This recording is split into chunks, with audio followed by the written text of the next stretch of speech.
forward. I don't really know what this thing. I'll probably I asked some questions on behalf of that.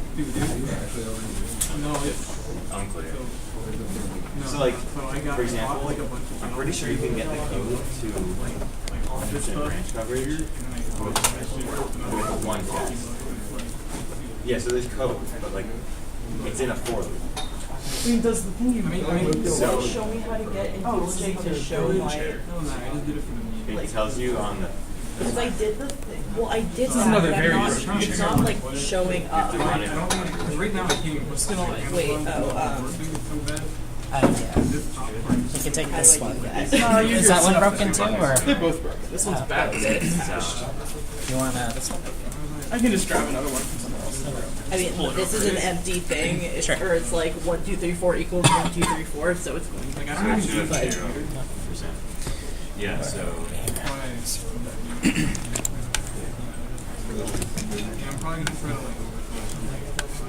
Yeah, so you see how it highlights the lines in red on this side?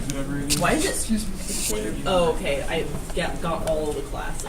Yeah, but the line coverage is Yeah, no, I haven't actually done right. the But I'm test. saying I that just- it would be green if. Yeah, okay. So my point is, for code coverage makes sense, right? If you write one test that passes all the, it's in a for loop. So like, if I give it a string, then eventually each part of the string is going to match like different conditions, right? So that's like feasible. But for branch coverage, then it's the same.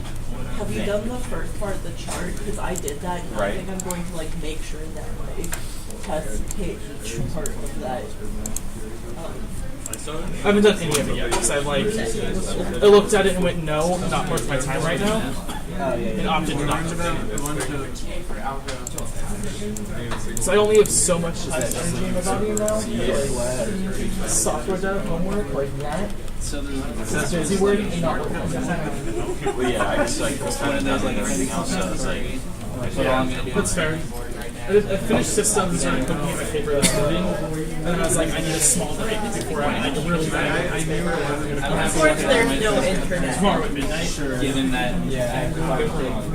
It's better than. I mean, it's a rough draft, but it doesn't actually have to meet the word count. So, like, I could turn in. I just want to get a little bit of each section done and just be like, I can be like, I also am finding some extra sources. And like, be like, oh, like, still trying to track down some more sources that I'm going to use my time. I'm just make a note on my submission, like, I'm planning on using my time in this break, really. It's like 5 good sources that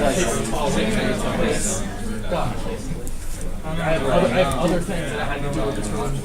This paper, starting to write this paper, is submission for rough draft. I had many other things I needed to do first.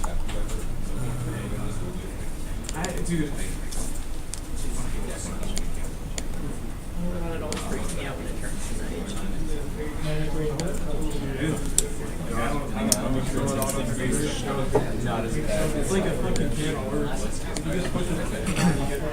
Okay, folks, welcome back to class. Back in action here. I want to get us started with today's lecture. If I can have your guys' attention. Thank you. So for the pre-class warm-up, just something that's going to keep, sort of these terms keep coming up. Maybe you've heard them or know them by heart. The difference between runtime and compile time. Can anyone tell me? Yeah. Compile time is when you're compiling the program. So if you have a compile time error, and you compile the program and it says, oh, like we couldn't compile because of X, Y, Z. That's compile time because it's when you are taking your source code and compiling it into like machine code or like assembly or whatever it does, depending on language. And then runtime is you've already compiled it and you run the program. And so if you have some sort of error there, like the program crashes, then that's runtime. Guys in the back, can you hear? Someone from the back, what's compile time versus runtime?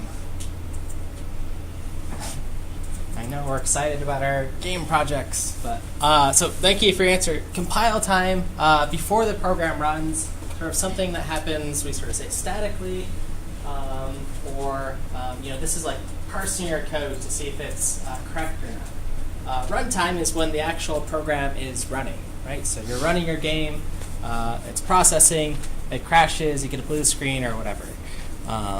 So that's sort of the difference. Just keeping those terms in mind. I might use them a few times during the lecture. So there they are, just on jargon. I like to keep those clear. Okay, so today's topic is on gameplay systems. I'll sort of run through what that means. Logistically, in the course assignment, part 2 of the platformer project is going to get released sometime tomorrow. So these will be some updates and so on for that. Any questions as far as the course at this point regarding the project? We'll have a little bit of time to meet with teams at the end of class. That'll sort of be the trend. Because I know when people are here, they want to chat and meet with their teams. So we'll try to do that at the end. Unless you think it... let's plan on that. I was going to say, maybe we can do it at the start of class, but I think that'll get too crazy. But at the end of class, we'll have at least a little bit of time. Yeah, Derek. So, with the enemies, do we have to start to think like that they should be kind of AI smart, or can they just like walk and run in one direction? Your hero or your character can just avoid that. Yeah, so very simple. Since we haven't talked about AI or anything yet in this class, they can like move back and forth. If they hit your character, you die. Obviously, I'm always encouraging, if you have like some more creative idea of them like seeking you out or flocking together or whatever, again, always encouraged. But simple is fine. I'm not going to be doing a huge like evaluation on that. Other questions about the project and requirements? I think, all right, cool. If you have questions later, we can talk about them. As a recap, so what we discussed last lecture, we sort of did the crash course in rendering, what you would get in part of a graphics course on a lot of the 3D and 2D stuff. The main sort of takeaway being, a lot of the techniques, tricks that you learn in 3D, they apply to 2D, so you can sort of think in either dimension as it's useful to you.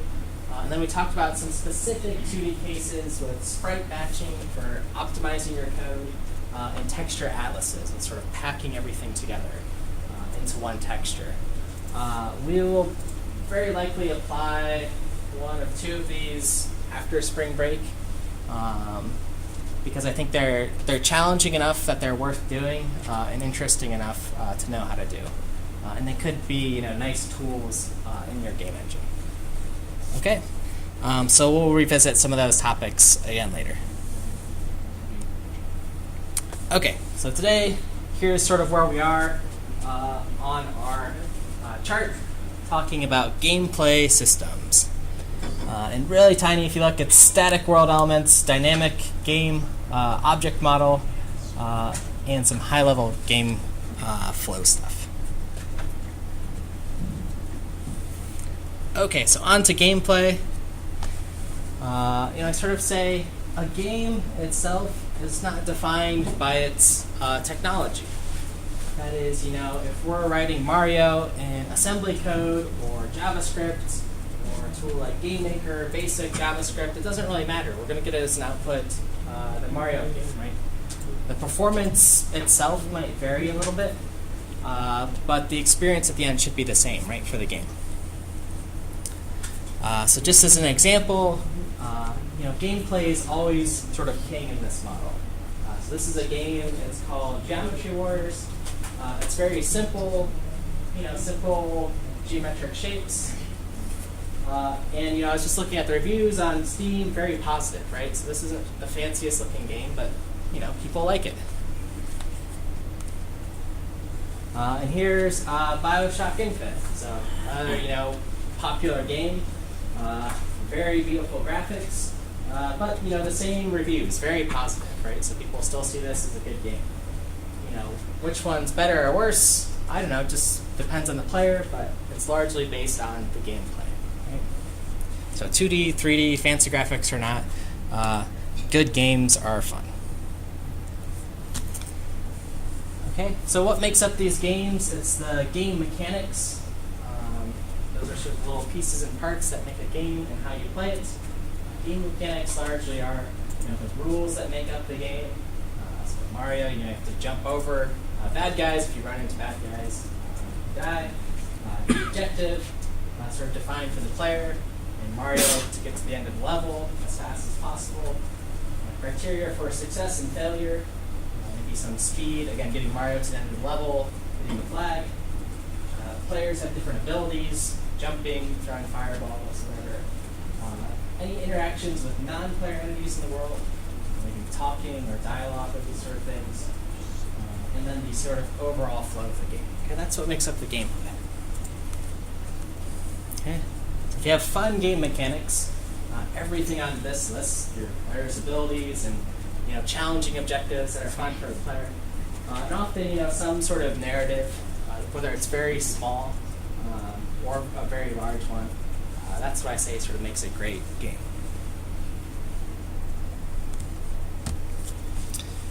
Okay, so when you're designing your game, you often have to organize these mechanics in some way. If you take a human-computer interaction course or an HCI class, you'll often do a sort of paper prototype. Has anyone actually done this process on paper, cutting things out before you write a single line of code, just putting like sticky notes on a board, drawing stick figures, that sort of thing? I posted an article in the resources from Gamma Sutra about this. It's well worth a read and something worth thinking about before you jump into your platformer games. What's it actually going to do before you just start coding? Okay, so you can always sketch things out on paper. So that's sort of step one: designing your game and organizing components. Now, what are these components in your game that you're sort of designing now? Okay, so as you're sort of drawing things out and putting sticky notes, right? There's some commonality between these components often. Okay, so I'm going to call these the structural components of a game. And what these things are sort of make up the anatomy of the game world, all the individual pieces. Okay, I've loosely just categorized them into two pieces, or two categories rather, and that you have static components that are sort of stable, and dynamic ones, things that move and you interact with. And I think through your games you'll sort of you'll have different categories or so on here, but largely this is the most broad look. Okay, so just for clarity, static elements, these are things you imagine in games like terrains, buildings, roads, bridges. There's not really much interaction the player has with these things other than maybe walking or bumping into these surfaces. They're largely static. When you're designing your game, you place down a building, you say, hey, it's going to be here, so the world looks like a city, and that's about it, right? So sort of static components. Dynamic ones, your game characters, things that you interact with, weapons, power-ups, things that sort of you collect and then they disappear, right? That would be something dynamic. Lighting could be dynamic, right? If a character walks by light, and the shadows cast, or particles and so on. So here's an example of Hulk interacting with cars, okay? So in a dynamic environment, Hulk smashes and cars go.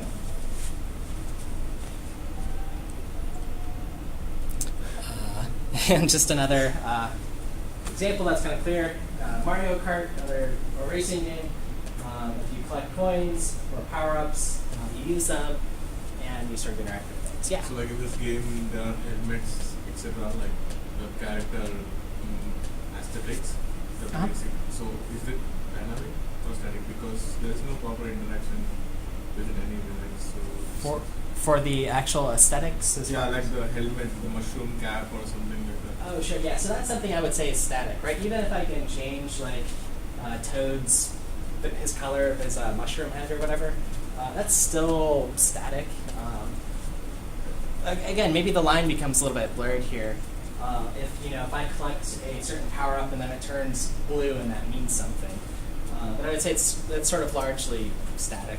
I don't know. Do folks have other opinions about that? Yeah. I was just going to clarify that Nintendo has recently said that that's his head. Okay. Okay. Yeah. All right. So it's actual physical head. It's a point of debate. It's been cleared up. So it had to be cleared up then. Yeah. Okay. Good. I'm not a real gamer. I don't know. All right. Fair. Okay. So I think it's sort of interesting to think about those, or sort of categorizing these different things that are static or dynamic, is how many you sort of have on a scene and what the player is interacting with. So what I'm looking at on the top, this screenshot here, this is a game called Uncharted, sort of an adventure game. So this is the actual scene.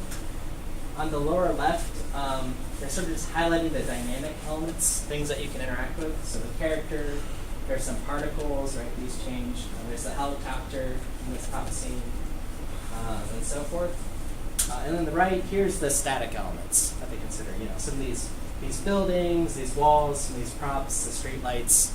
No interactions with these things other than you sort of bump into them. Okay? So just sort of thinking about that ratio. Here's another version of it. Ooh, it's dark. Even for me, let's see. Can you guys see it any better? A little bit. There's another scene sort of in this dark alleyway with the character. You can really see on this bottom right screenshot the dynamic elements. So a lot of the characters, the artificial intelligence or non-playable characters here, NPCs sort of wandering around. The cloth you can interact with, so you can either run into it or climb on it and so on. But again, you see the static elements here, just the game world. More examples in the game Asteroids. So the classic one where the ship and you shoot at rocks and then they blow up. Pretty much everything here is dynamic. You can interact with it. Right? So this is a relatively simplistic game, but I think it's a nice example of just everything's dynamic.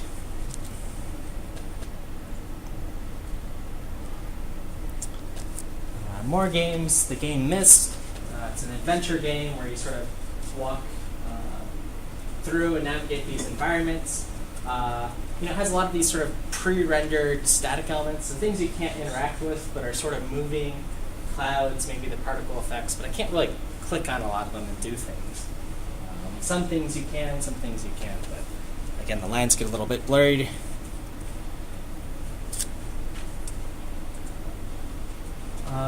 And sort of in my opinion, the trend here as far as how games are being developed, the components in them, or their structure, is a lot of them are becoming very physics-based. Right? They say we want to interact with everything in the world. We want to emulate the real world. Right? If I can walk into a classroom and move a chair, I should be able to move a chair in the game. Angry Birds is an example. You can interact with lots of things based on some physics. Okay? I think that's going to be a sort of trend with a lot of games. That you sort of just build the world. You don't have to specify what is static or dynamic. You just sort of specify what the physics are in the real world, and the game goes.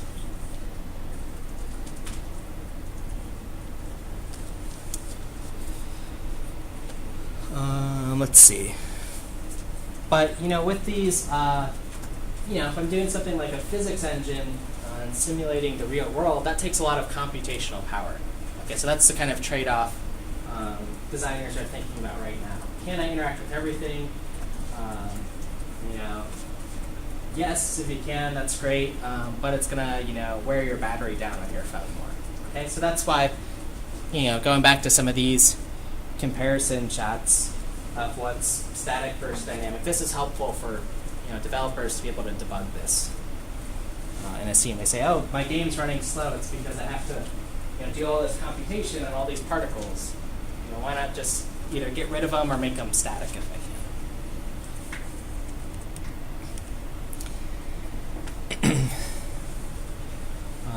And again, if we know stuff's not going to change, how this sort of works as a programmer, we sort of just say, hey, GPU, our graphics card, these vertices or these objects aren't going to change, so put this in a place of memory that we don't need things to change. Right? If something's going to change a lot, maybe we need that in a special cache or some memory that likes to change quick. Okay.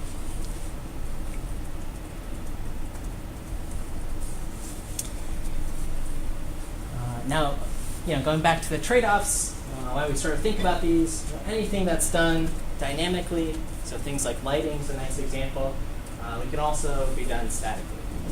So in this image here, I'm a character, just a 2D character navigating around the scene. There's sort of a light attached to this character, so you can see them lighting up different paths there. So that's kind of nice dynamic lighting.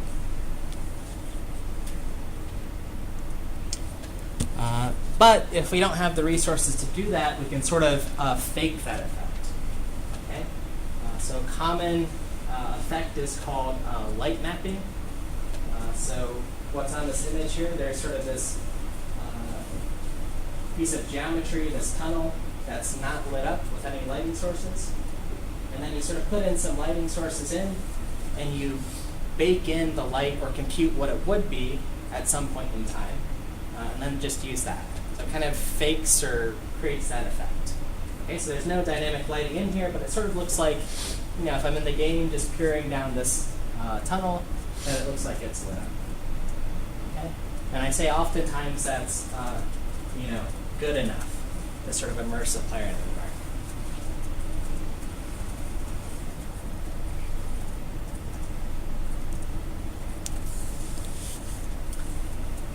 Okay, and then going back to that point again, static versus dynamic. Occasionally the line gets very blurry. So what I'm looking at in this image here is there's a character, they're shooting some weapon at this statue. So it's something you can interact with. It's something dynamic that affects the game world. But at the point where it's sort of destroyed, it gets crumbled and it becomes this different shape here.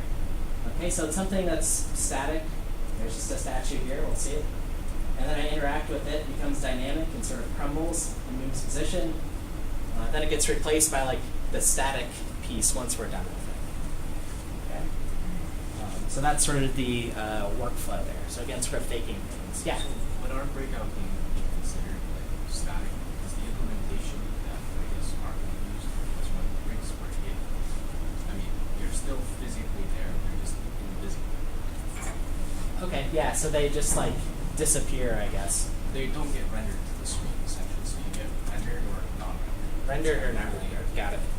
I would say for a breakout, that's a good question. I would say that's a dynamic element, right? So when the ball hits it, it disappears or is removed from the scene. That might be a good way to think of something that's dynamic. Sometimes when you hit a brick in breakout, it turns a different color in different versions and sort of changes. So if you hit that same brick 3 times, then it disappears. So that's something more dynamic. I guess that's changing over time. Again, it could be a sliding scale, but for simplistic, it's dynamic if it goes away. Right? If you could call delete on it during runtime and make that object go away, it's your environment's changed. Yeah, good question. Let's see. Yeah. Yeah, so the difference between Battlefield 3 and Battlefield 4, that Battlefield 4 has dynamic destruction. Yeah. So how do they implement that if it takes a lot of memory to calculate the physics and Yeah. So I guess I haven't played Battlefield 4, so my guess is there's a few things going on. One, the computational power's gotten better, so they can sort of model things. I suspect they're doing some tricks like this where they're sort of subbing in and out things. I suspect there are still static things, right? I can't take a weapon and shoot at the ground and dig a hole all the way through the world, right? So there's some static things like that. There must be some sort of balance, I guess, with how many objects are destructible per level, or even in a certain. I'm going to talk about like chunks of the world in a moment. But for example, they might. I mean, that's a really good question. But there had to have been some sort of level of fine tuning where they said this much stuff's destructible, this many players at a time can be here. Otherwise, the game would get sort of too laggy, right? If it's constantly just simulating physics. Yeah, because in Battlefield 3, if you like shoot at one, like if you blow one portion, then it goes that particular area of the wall or building, like always in every iteration of the level. So right. Yeah. So there's just like a fixed thing. Yeah. So for folks who are curious, I don't know the answer initially. For Battlefield, Frostbite is sort of, that's the game engine. There might be some like tech talks on it online somewhere. So I would search like Frostbite destructible environments or something. Yeah. I mean, sometimes if you are destroying an environment, that might mean deleting some of the geometry, so maybe that's good. Maybe what happens when you actually hit some building, we get that sort of level of detail, if you remember from our previous versions, and sort of lower the quality and then do the physics. So there could be like clever tricks like that going on.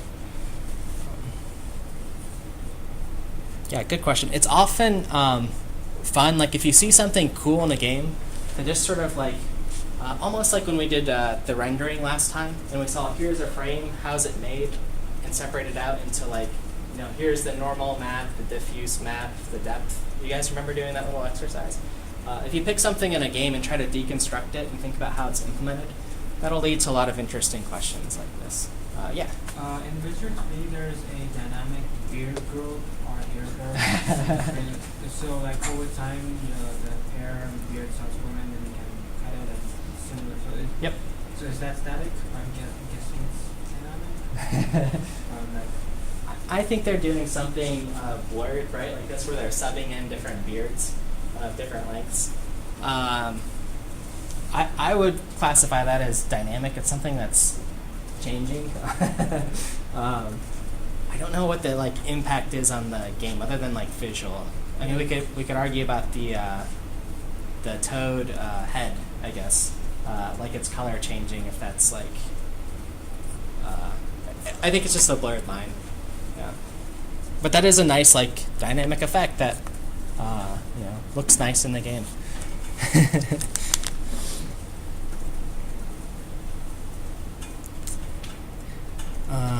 Okay, yeah. So I guess to answer that question, sometimes the line gets a little bit blurred, and very likely with like the Witcher 3 example or other things, dynamic objects. There are things that are moving or changing over time, like your beard's growing.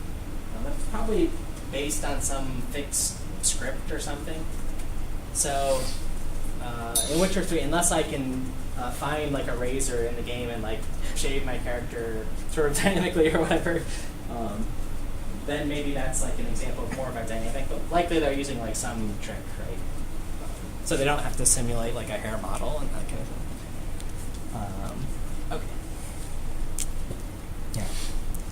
So I guess the takeaway could be like, do things dynamically. If your goal is to emulate the real world and build those scenes. But if it's going to be computationally expensive or not add that much, you try to like fake it as much as you can.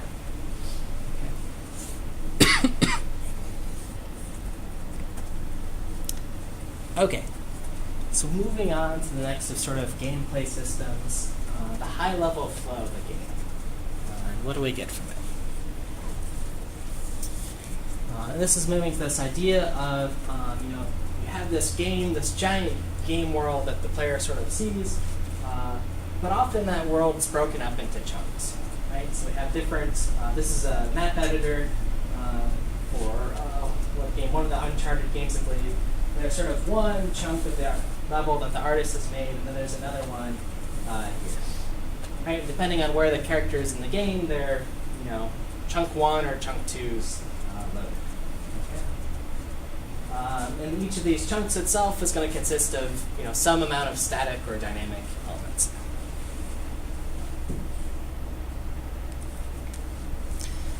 Another way to think about these chunks are just, are different levels in Mario, right? You're going to be developing sort of one level at a time, and the player will move through them. And I was thinking about it a little bit, chunks and their origin and where this terminology came from. And really, it was just to address like memory limitations early on, right? To just sort of divide the world up into smaller pieces, so you could load a more detailed world at once. Okay? If you load the whole thing at once, you have less memory to work. And as a result of this sort of chunking idea is, well, in Mario, you play level 1, you complete it, and then you go into level 2, complete it, and so on. I was just sort of wondering as a question, do you think these early developers would have preferred to have a game that runs, continuously? Would Mario be a better game if there was no beating a level and you just played level, world 1, level 1 through 4, or however many it is? What do you think? That's sort of just an open question. Yeah.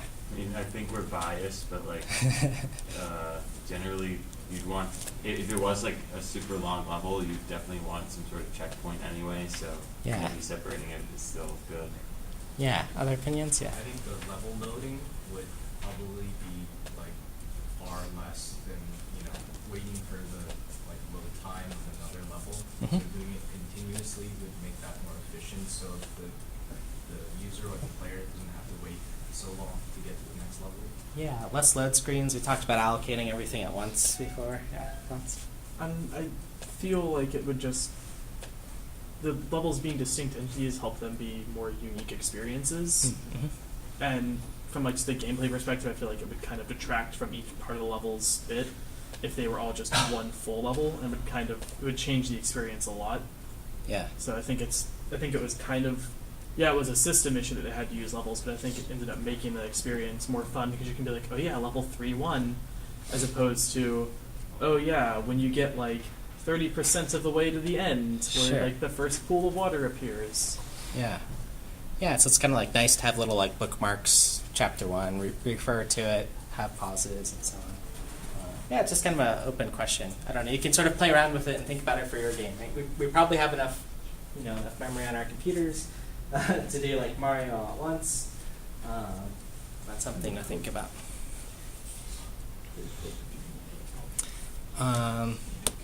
Okay, so the Mario, format is in these sort of levels. Other games try to, have some other topology, so it's not linearly going from level 1 to the next one. This is like a Final Fantasy game where you're sort of immersed in the world. This is World of Warcraft, where you have sort of different islands here that you can explore, and maybe the game starts you in the middle or one of these, and you sort of travel back and forth, right, to complete this story. So you have all these different chunks. And sometimes it's helpful, again, thinking about the gameplay and mechanics, how it's all put together, to have to think of it sort of like a graphing problem, where you have chapter 1 and how are you going to move through it. When I'm moving through chapter 1, here's sort of the chunk 1 of the story, chunk 2, chunk 3, and so on. Just thinking about how you move through things. Okay. We can see where the overlap is. There's got to be at least a little bit of overlap, so it feels seamless.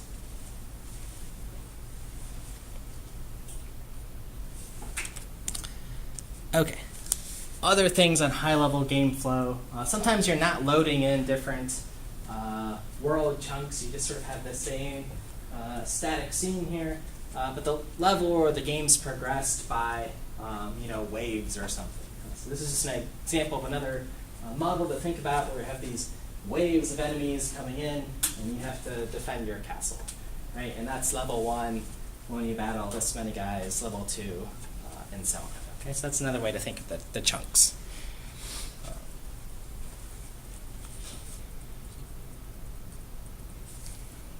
Okay, and so it's always good, as we talked about a little bit, is it good or bad to have these sort of chunks for continuity?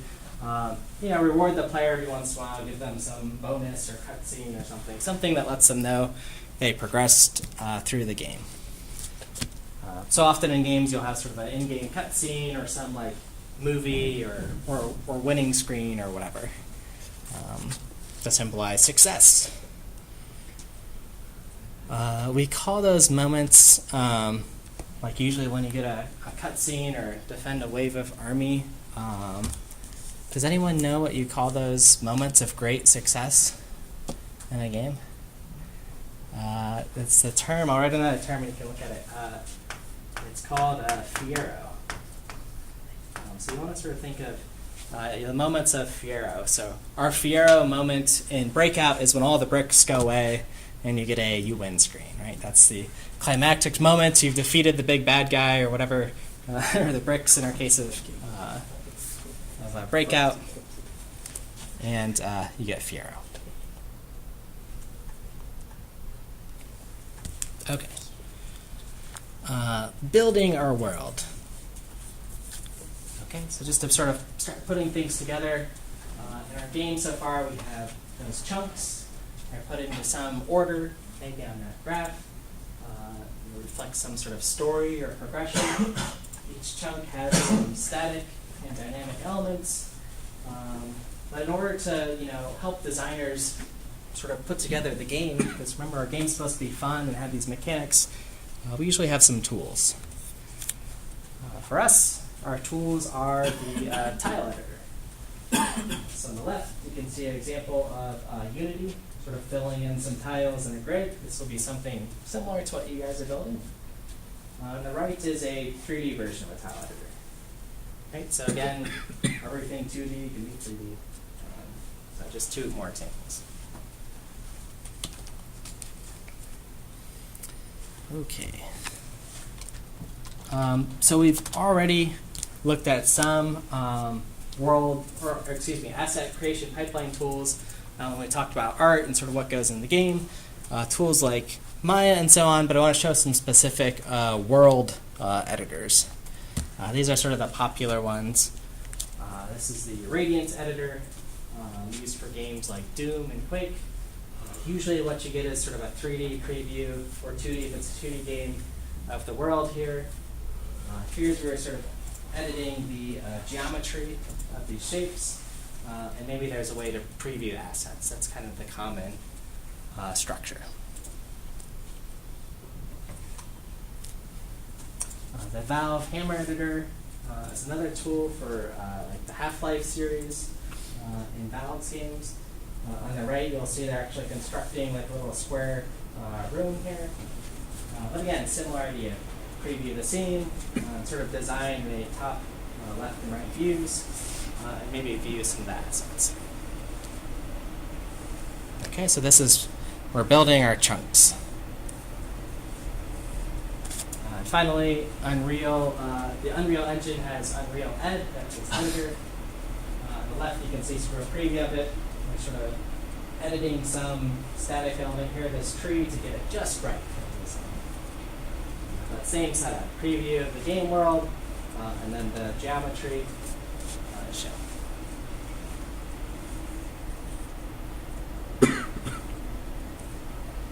Okay, so the goal of these world editors is to be, sort of flexible and easy to use, right? We want to get all these sort of chunks with all of our static and dynamic elements together into one sort of cohesive.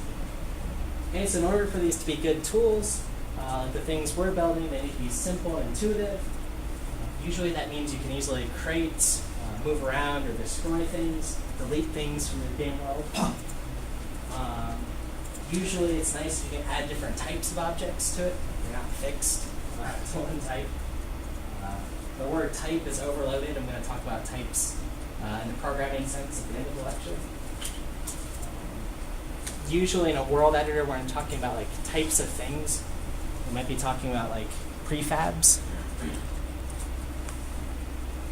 An example of a prefab that would go into our world is something that's prefabricated. It's got a bunch of different models on it, maybe some different materials, a light or something, and you can bring them along.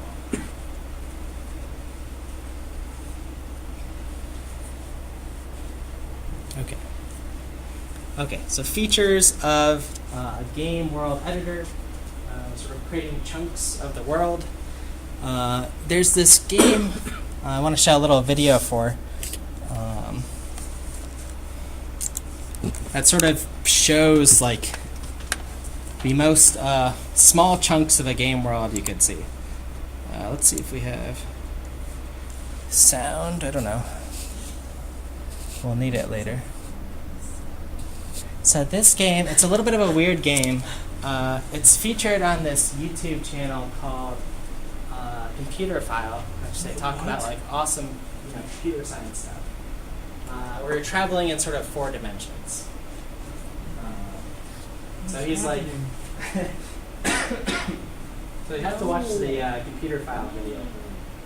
But imagine this is just little chunks of a game. Okay, and the player's sort of traveling through time in different ones. I don't like that thing that the crowd is doing.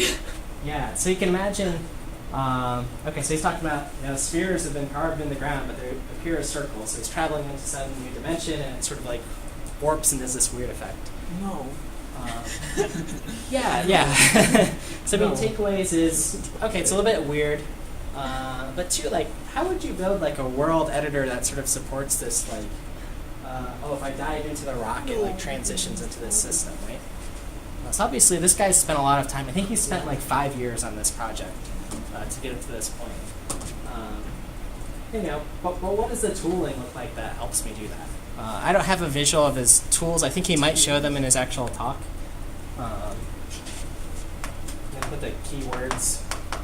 Today here, I'll repost them to Piazza. Computer File. If you search like 4D game or something, it'll come up. But anyway, so that's kind of a neat, I don't know, stretches the imagination a little bit for what this tooling could look like. And it becomes very like unclear again, like a little bit blurry. Like I think some of these things are static, but some of them he's sort of interacting with, or maybe there's hidden like triggers, which are really the dynamic things. But yeah, kind of neat. All right, so our brains are all scrambled. That was the goal of this. It has to be made on tiers. Yeah, let's see. Is that what's bigger? No, so the big creative Anyway, okay. So that's it. Okay, so we'll jump into some more videos later. Oops. Okay, but that's kind of chunks, that little guy. World editors, we talked a little bit about layers. That was kind of a common topic that came up on Monday. So here's just a simple, they're showing and not showing the train tracks on this scene here. Different layers, right? They've drawn different tiles. So I wanted to have at least one example of that.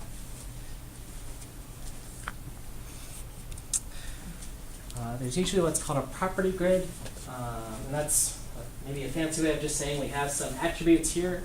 These might map directly to your class, where you can sort of slide and move values around without having to sort of type in code. Value must be 0.99. Just kind of slide things around or set it here, but that's the property grid.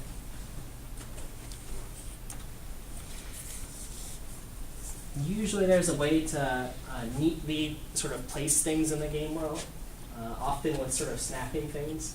Since we're doing tile editors, everything's pretty much snapping to some square grid, so you can move it around. Let's see, I think this one, they're sort of just moving things. But there's a snap to grid option here. I forget when they get to it in the image, but it's sort of showing you where things line up and so on. So that's sort of a nice feature to have. There's usually many different object types, and they're kind of listed. Object types here might mean things like there's distinguishment between lights, particle emitters, triggers, splines, little paths you draw, and so on. And they get listed in the world. And your editor should have some way to save and load, which is kind of the basic one. So here's a little editor someone made for designing breakout levels. And there is a save level, load level button here. Okay, so don't forget that in your editors. Think about what information needs to be exported and imported. Okay, what's your spec going to be? Okay.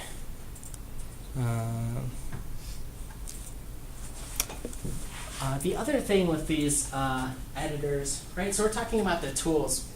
I didn't even really talk about the game yet and how that's like implemented, but editors often will have the whole game running in the world themselves, which is kind of nice. This allows for sort of rapid iteration, right? If you can just sort of jump into the game as you're editing it and run it, okay? So I sort of made a note. There's no reason in your tile editor you can't add in some logic. Okay, so there's a question about adding enemies and AI. So maybe you add one in your tile editor and AI. Maybe you actually see it start moving around, so you can see how does it move around in my game world. Okay, you say, oh, I don't want it to go, so far, so you add an obstacle. Okay, so just little examples you can do and help you debug your games. I want to show another example. This is going to be from Microsoft. This is a tool from like 2009 on Xbox called Kodu. And it's a tool to learn how to program. But I'll show it here. And has anyone actually used this or learned how to program from Kodu? Not a successful project, I guess. Okay, so what is Kodu? Let me make sure we have... Kodu is not a game, but it seems that way to the kids. It's different than your average game. You're not just doing what other people have set up for you, and instead you're actually getting to put your own self in it.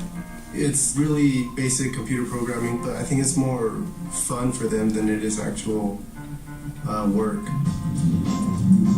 You just started with a blank world. The goal is to make it unique, because if your world is just like everyone else's, then there's no point in playing it. There's a lot of detail and thought and imagination that has to go into it. How to structure a game, what different elements they need to think about, user interface. You can be as sophisticated as you want it to be, which is kind of nice. It meets the level of the user. You can pretty much do anything. I haven't found anything you can't do. I just made a jet, and this menu is creating how fast and slow he will go, what he'll be able to do. You can make it shoot, jump, climb things, it can swim, just whatever you would like. Let's start. This one right here called Survive. So what you're supposed to do is you're supposed to drive around and survive for 3 minutes. It's pretty hard. Creating is a lot of fun, but playing other people's games can be fun. Okay, so you kind of get the idea from that. So kind of a neat tool, but you sort of get the idea that the game is to build a game. Okay, so that means like the level editor that you're interacting with the whole time is with the game itself. Okay, so that's kind of cool. That's Kodu. Oops. Let's see, come back to life.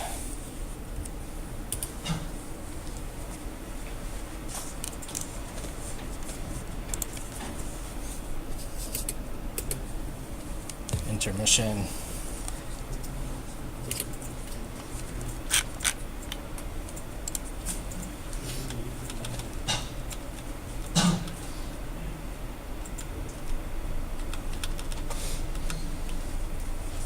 Okay, I'll continue here. Okay, so that's Kodu. Unity 3D has the same idea built into it. Right? There's usually a play button that you hit, but you can see the actual sort of game editor here, and then the user in a preview window playing at the bottom. Now you can actually change what's going on in this world, and it will be affected. Those changes might not get saved, I believe, in Unity. But again, just this idea of rapid iteration. Okay, questions on that, on the world editor stuff, how those are sort of designed, incorporating, helping us build chunks of our game? If not, I want to do a quick, a few notes on the object model here. So far, sort of scribbled out the game that we want to make. We've done this sort of paper prototyping. We've got the mechanics down, what you're thinking about. You have some maybe world editor where you can lay out items. They're static and dynamic. but we have this sort of object model that we want to keep straight. So object model and how it fits into gameplay systems. So the title of this talk. Just again, this idea that we can have gameplay in different contexts. One is the runtime of the game, right, when it's actually playing. And the second is the tool time object model. That is what's going on when the editor is running. Okay? And often how we represent all of these games, we might have some sort of class or something known as a game object, something that we can put into the game or the tool. And again, at a high level, these are things like meshes, sprites, lights, particles, and so on. Game objects themselves are just attributes and behaviors. Okay, so they're classes, right? Remember, they have member variables and member functions.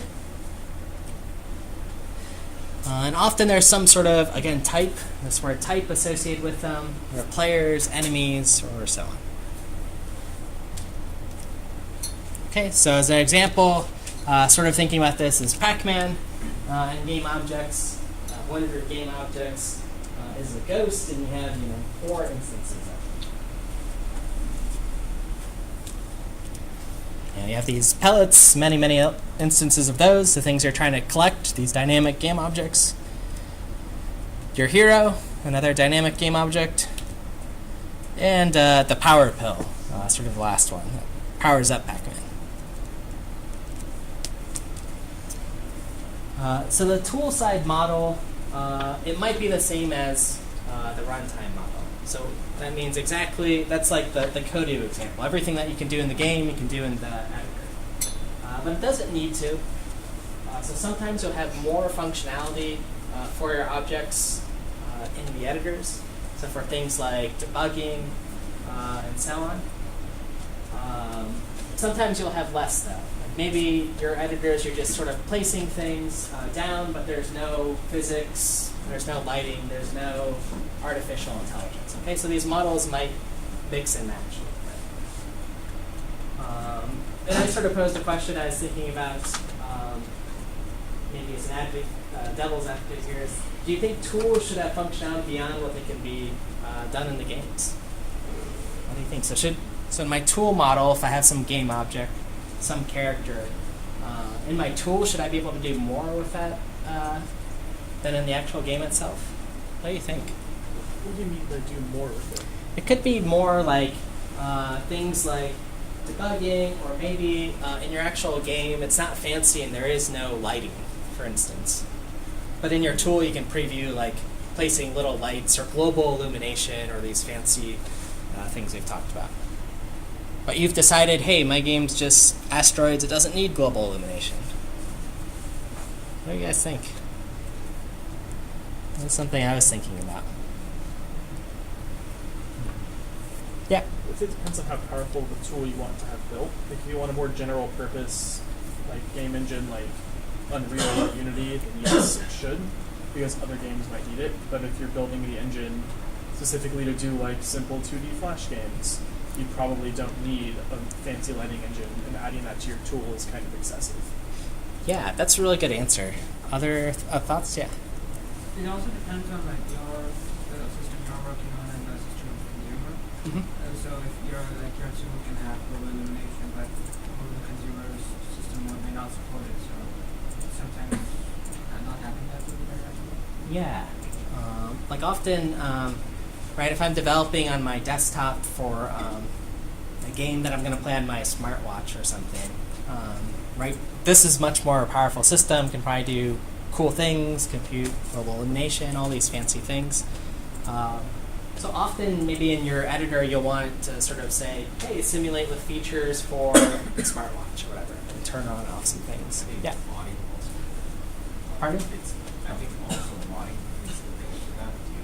It's like for Skyrim, you don't just buy Skyrim to play Skyrim. You buy it also so you can play the mods that come with it. Yeah. Play other people's mods or make your own mods. Yeah, it's nice.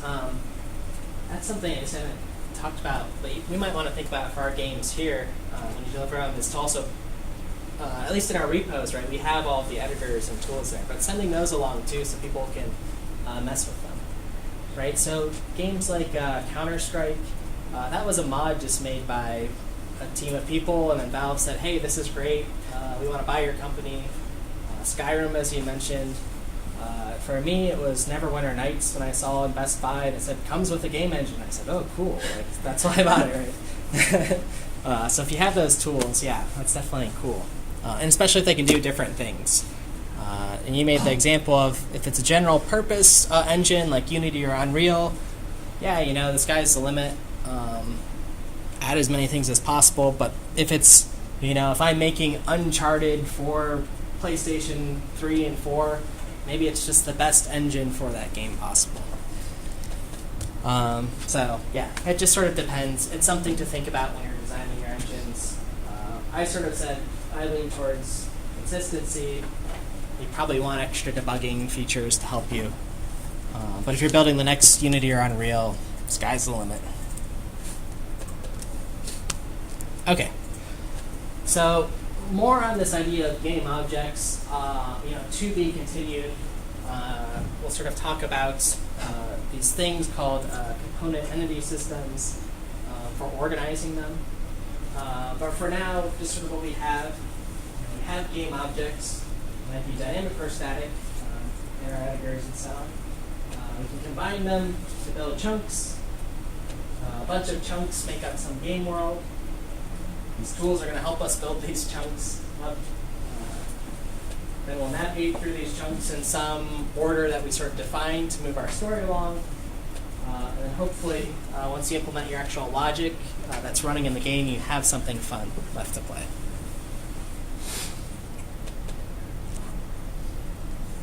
Okay, so I want to jump into the engine feed and show another video. GameMaker, has anyone used this tool before?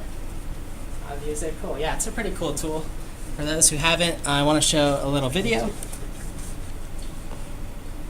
Down this is GameMaker 2, so you get an idea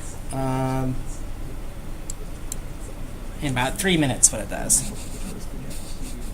I'm going to be talking about just the fundamental building blocks of a GameMaker project and just the overall idea when using the software. A GameMaker project is made up of its different resources. You can see all of those resources in the resource tree organized by category. There's various different types of resources, from sprites to tile sets, sounds, scripts, objects, rooms, and so on, which all act as the building blocks of your video game. Today we're just going to be looking at the key resources that every GameMaker project needs to form a functioning video game, and how those resources interact with one another. A sprite is any kind of image in your project, so from player characters to bullet objects and effects to background and UI elements. Any sprite can be an animation, not just a still image if it just has multiple frames in it. And a sprite also has a coordinate known as the origin point, which determines the center point of that image when used in the game. This kind of looks like a sprite animation preview tool, right? Sprites can be imported from external PNGs, JPEGs, and artwork you've created in other software, but you can also create and edit them inside GameMaker's image editor. An object is an element of your game itself. They control the interactivity and logic of your game. They can be linked to a sprite, such as in the case of a player character or an enemy, or they can have no sprite at all and can simply be used to manage game logic in the background. Objects are controlled using events and actions. This is a key idea behind how GameMaker games work. When a certain event happens, actions can be carried out. GameMaker has many actions built in that you can access directly through its drag and drop system, whereby you literally drag and drop specific set actions together to create a chain of game logic. Alternatively, you can code your own custom actions using GML or GameMaker language, which allows you a lot more flexibility and control over exactly what happens in your game. Lastly, we're going to cover rooms. Rooms are easiest to think of as the levels or screens of your game. This is where you bring together all of the other resources of your game to actually create and flesh out your game world by placing instances of the objects you've already defined and using your other sprites to create backgrounds to create the finished package. Every GameMaker game needs at least one room to actually run, and the room that's at the top of the resource tree will always run first when you actually run the game. You can then use your objects, events, and actions to move between the different levels and screens of your game while the game is running. So to summarise, while there are many other resources that we haven't touched on here, such as sounds and fonts, primarily a GameMaker game is made up of sprites, which are images, objects which define game logic, and rooms which you use to organise those objects as instances. By combining these different resources together, you then have a working video game. Thank you very much. Alright, so there's their definition of a video game. I don't know if it's fun or not, but you saw some of the examples from there of where their game objects are. Let's see if I kind of pop back here. Is their sprite tool, so something like what we'll be building to preview animations. They've got objects. They talk about them being static or dynamic.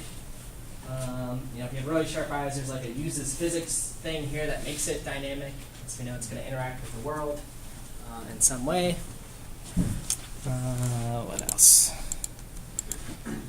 I think that's so this is their tile editor where they're sort of placing you know, folks or game objects into the world.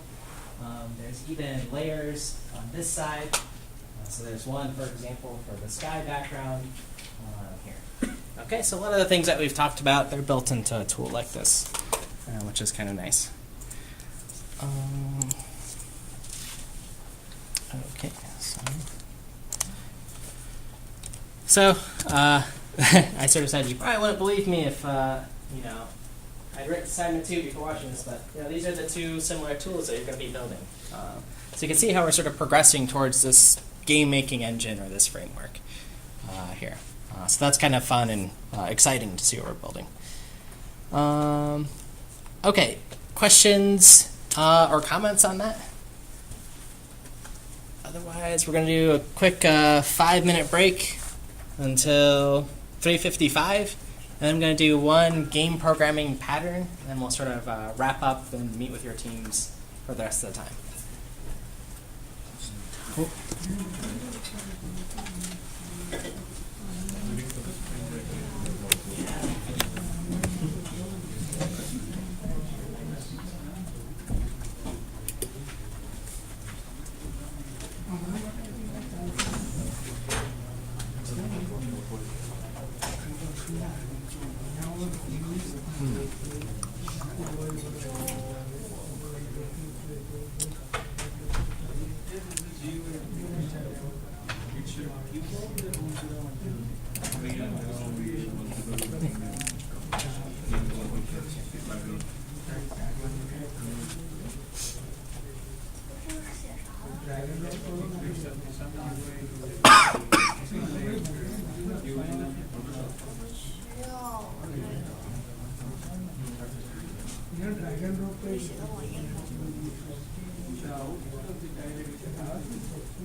The canvas thing doesn't work as well.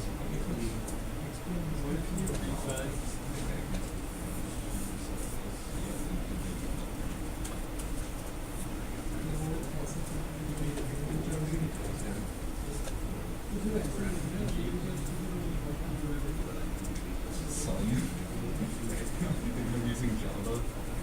I'm using Selenium. I work with the Selenium team. That's what I got.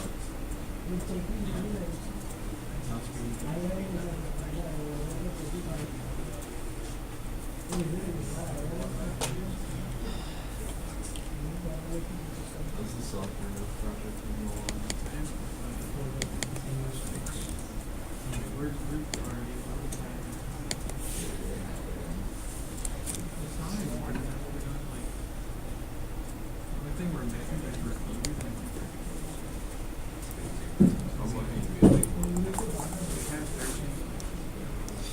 Okay, folks, I'm going to get us started to make sure we finish on time here. And start talking about our game programming pattern. So the pattern I want to talk about in chapter 13 of our game programming pattern book is the type object pattern. And it's defined as allow the flexible creation of new classes by creating a single class, each instance of which represents a different type object. And this is actually one of the first clear definitions I think we've seen so far. So I want to keep at that one. So the problem that this pattern is trying to solve. Okay, so say we're designing some RPG, some role-playing game. We have dragons, trolls, orcs, other minions, all of these characters. Okay? Each character or each creature has a different attribute for their health, their magic, speed, and so on. Okay, so we have a lot of them sort of piling up. So here's an example of a monster class. It's got its destructor. There's a virtual method here, figuring out what the attack is. Let's set to 0, so we have to define it for anything that we inherit from here. And when we create our monsters, they have some sort of starting health, and we store that health here.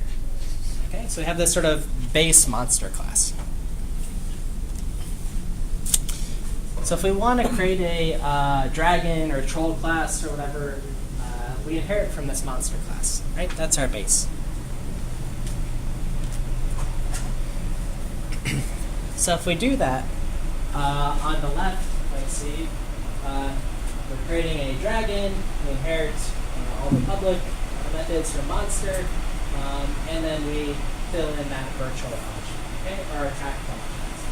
And it just returns the dragon, breathes fire. Okay, so idea, dragon inherits from monster. We do the same thing for the troll. I'll move out of the way so everyone can see that troll inherits from monster. Okay, everyone comfortable with that so far? We have a base class, we're just inheriting from it.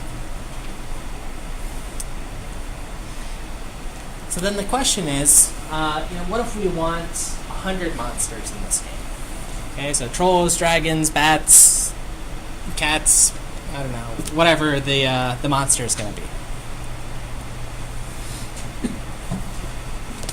Typical solution is just to create 100 different classes then, or 100 of these subclasses, right? So then I create the orc class, which inherits from monster, to define these virtual methods, and so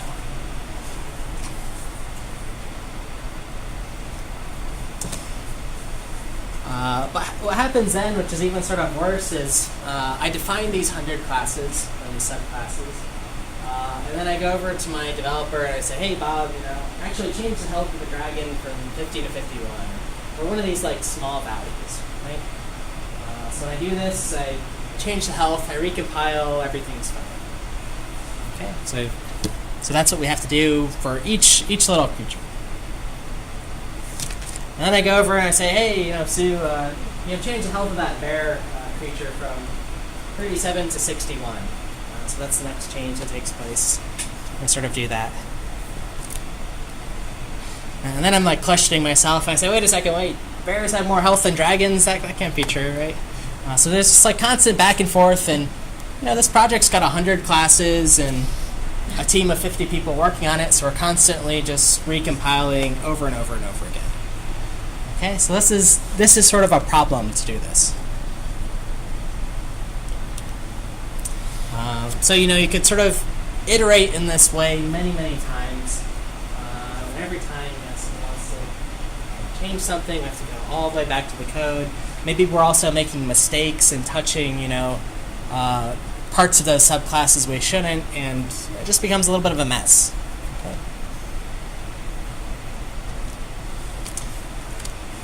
So this is the pattern we're trying to avoid. This sort of really long inheritance sequence. So we've got a monster, and this arrow says we're inheriting from this guy to create our dragon class. Okay, so in bigger games, I don't know, like World of Warcraft, maybe there's 1,000 of these subclasses. So even worse. Here's the sort of solution that's presented by this programming. Okay, we're looking at this picture where we just have a monster and then just one subclass from it. We just call it breed. Okay. We want this because it minimizes inheritance. Okay, there's only one thing on the right here. And what the breed class is conceptually representing is a different type of monster. Okay.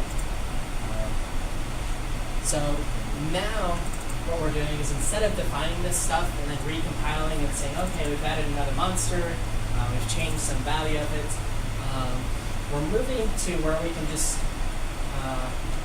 navigate the data at runtime. Okay, I just have some breed, and I can maybe change some attribute of it during runtime. Right? Because it's just data. It's not fixed or compiled into the code. That says every dragon starts with this. Okay?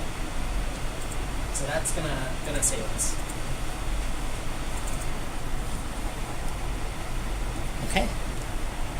So if we want to define the pattern, what we have is a type object class and a typed with a D object class.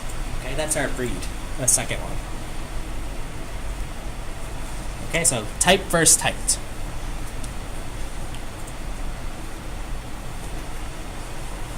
Okay, so each type object, that would be something like a monster, it represents a different logical type. Maybe you have monsters, maybe you have hero, okay? Two different types with different logics. But each typed object is going to store a reference to the type of object that describes it. Okay, so trolls, orcs, and so on reference a monster. If we have a hero, that typed object might be referenced by Mario or Sonic, or think of whatever great hero you want. Okay. Okay. So here's what it looks like. This is our sort of subclass breed. So here it is labeled here. We've got a constructor that sets up health and attack. And that's what sets up the attributes here. Okay. And then there's some helper functions like get health, get attack, and it returns those values. Okay. Everyone comfortable so far? Yes.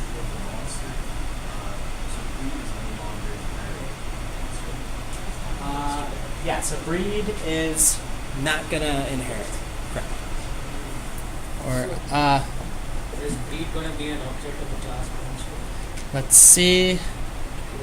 Here's the answer to your question, to both questions. So there's no inheritance here, but our monsters, when I create them, they take in some breed object.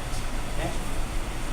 When we take in the breed, we set whatever that monster's health is to breed.getHealth. Okay, so somewhere in my code I've created, a dragon breed or whatever. But if you notice, there's just one class here, right? One class here for the monster, one for the breed.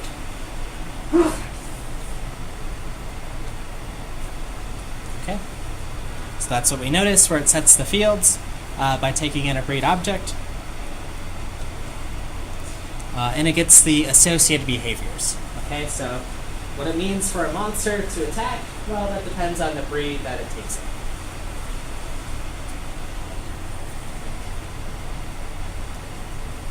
Okay, so effectively, with this type object programming pattern, this is what we've done. We've gotten rid of all these subclasses in our code, and we just have this relationship. So this is an arrow sort of representing inheritance. This diamond, I guess it means different things in different notation. This means it takes in a reference to it. So there's a little distinguishment. Though that might change depending on what diagrams you're looking at. Okay. So at this point, you can imagine, or I've sort of said, you can imagine this brings you towards a more data-oriented design, right? So what I mean by that is, these breeds can be created by, here's some text file, right? That just has a list of breeds, their health, their attack, maybe how they behave, or whatever other attributes. And then every time I don't need to recompile the code, right? Because every time I run the game, at runtime it loads in this file and says, okay, all dragons have health 57 and 26, right? It parses it one line at a time. If I want to add another monster, I just add a line here for bats, health, whatever, attack, whatever. Okay, does that make sense? And then I have more different things. Everyone comfortable with that? That's what we would call a data-oriented design, or data-driven. My game acts based on the data that it reads in, as opposed to these hard-coded things that I have to recompile over and over again. Okay. So there are some disadvantages with these patterns. There's usually some trade-off. So the first is that, well, in order for me to figure out, what type I have, I sort of have to manually track it, right? Every time I create a monster. Maybe store some field that says, hey, this is a dragon, in some string or something.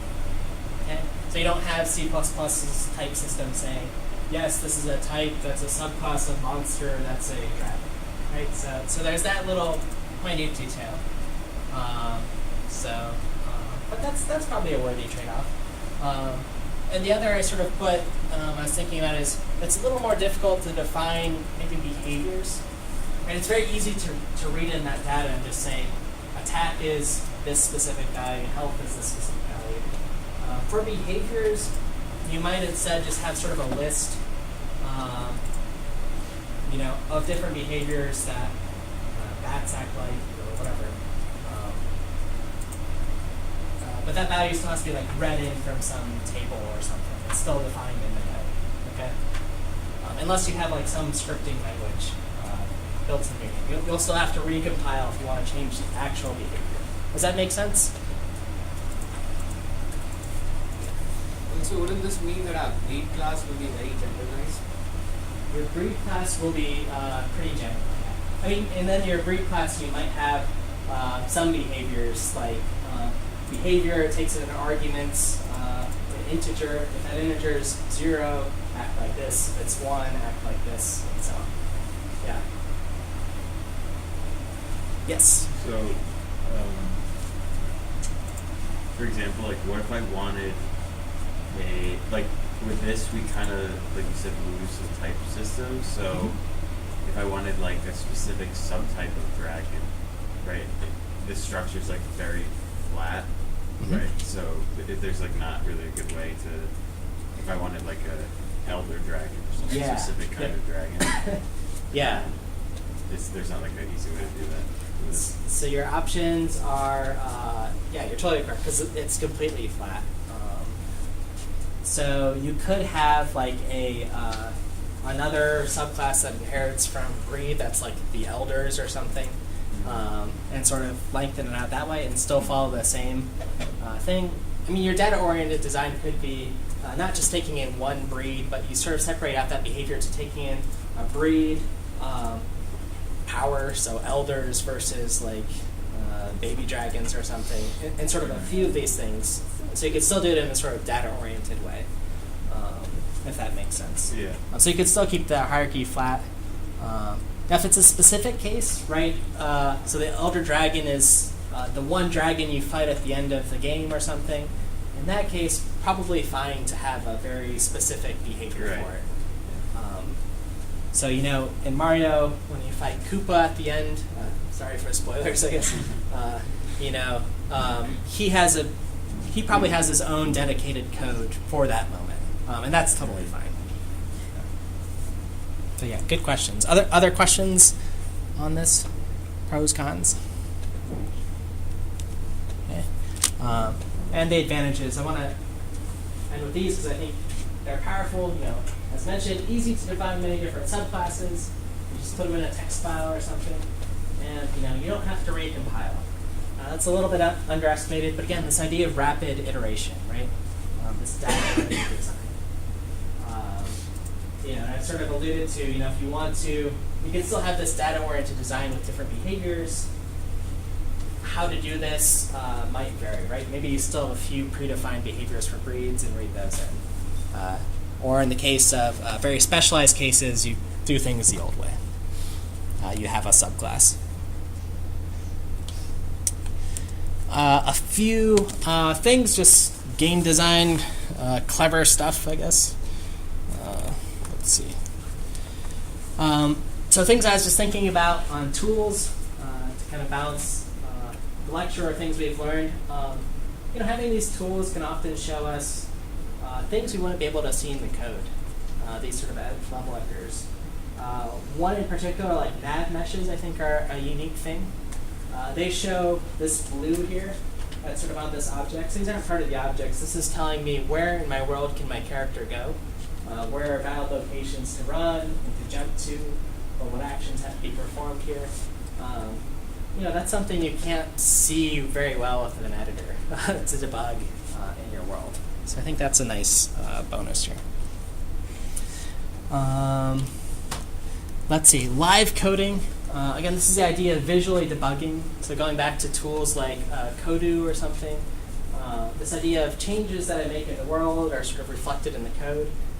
Live coding takes that to a very extreme, where if I'm actually moving this triangle around, the code and the parameters are moving around, and that's how it's sort of done. And I think this is kind of interesting. That's been something that's been worked on a long time in various capacities, but it's starting to show up in games a little bit. Let's see. Okay, so questions on that stuff. Let me open up the quiz.